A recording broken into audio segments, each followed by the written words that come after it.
Room service. Le buzz du room service.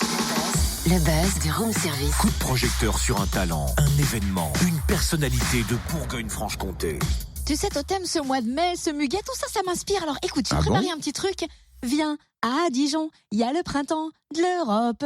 Ouais, c'est pas mal Claudette François là. Oui, enfin, avant que j'ai le corps d'une Claudette, l'eau peut couler dans la baignoire. Hein. Enfin, bref, focus sur le 11e printemps de l'Europe, c'est dès aujourd'hui et jusqu'au 25 mai à Dijon. C'est une édition placée sous le signe de l'amitié franco-allemande puisqu'elle marque le 60e anniversaire du jumelage de Dijon avec Mayence, la ville natale de Gutenberg et l'inventeur de l'imprimerie à caractère mobile. De nombreuses animations au programme, concerts, spectacles, expos, conférences, cinéma pour découvrir les personnes et les innovations qui construisent l'Europe au quotidien. On en parle avec Sladana Zivkovic, adjointe au maire déléguée aux relations internationales. Bonjour. Bonjour.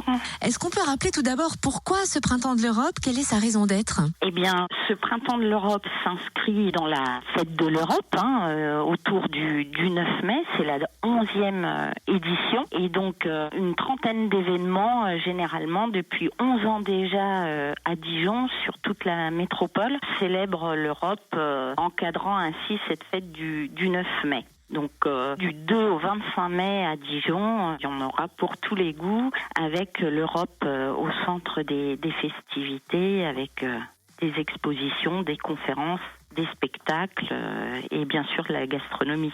Cette 11e édition a une saveur particulière puisqu'elle marque le 60e anniversaire du jumelage de Dijon avec Mayence. Rappelez-nous comment s'est fait ce jumelage.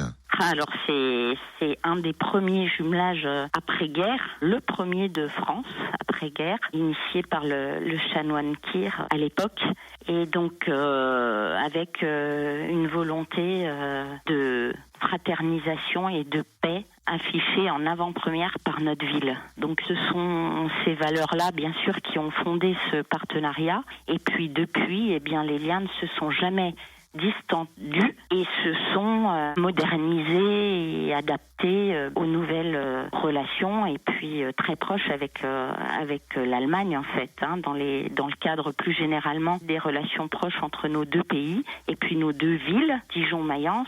Et on a une chance, c'est que la région à l'époque Bourgogne était jumelée et l'est toujours avec la région Rhénanie-Palatinat, ce qui fait que la grande région aujourd'hui frontalière, Bourgogne-Franche-Comté, est jumelée aussi avec Rhénanie-Palatinat, ce qui fait qu'on a un partenariat très fort dans de nombreux domaines. C'est plus uniquement un jumelage d'amitié, de paix, ces valeurs sont toujours très importantes, mais c'est aussi un cursus universitaire dans le cadre du double cursus Dijon-Mayence qui a vu le jour en 90, donc des échanges d'étudiants et des rencontres thématiques.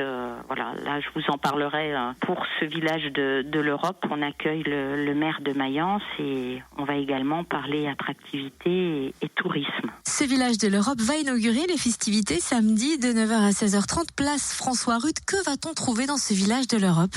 Eh bien, le but de ce village, c'est dans un même lieu, ouvert au grand public, aux Dijonnais et à toutes les personnes de passage à Dijon, une approche simple, festive de tous les dispositifs liés à l'Europe. Donc, toutes les associations et structures en lien avec l'Europe seront présentes.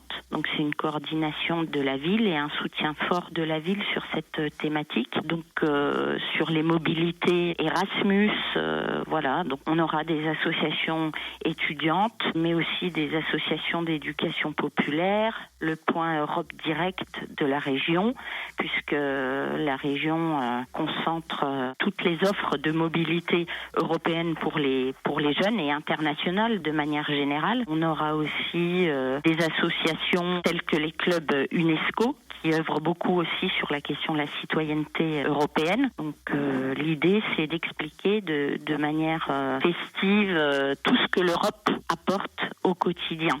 Très bien, merci beaucoup. Sladana Zivkovic, adjointe au maire délégué aux relations internationales. Coup d'envoi donc aujourd'hui du Printemps de l'Europe et c'est jusqu'au 25 mai. Et on vous le rappelle, l'inauguration du village de l'Europe, c'est samedi de 9h à 16h30, place François Rude. Vous retrouvez le programme complet sur printemps-de-l'Europe.com. Retrouve tous les buzz en replay. fréquenceplusfm.com. Connecte-toi.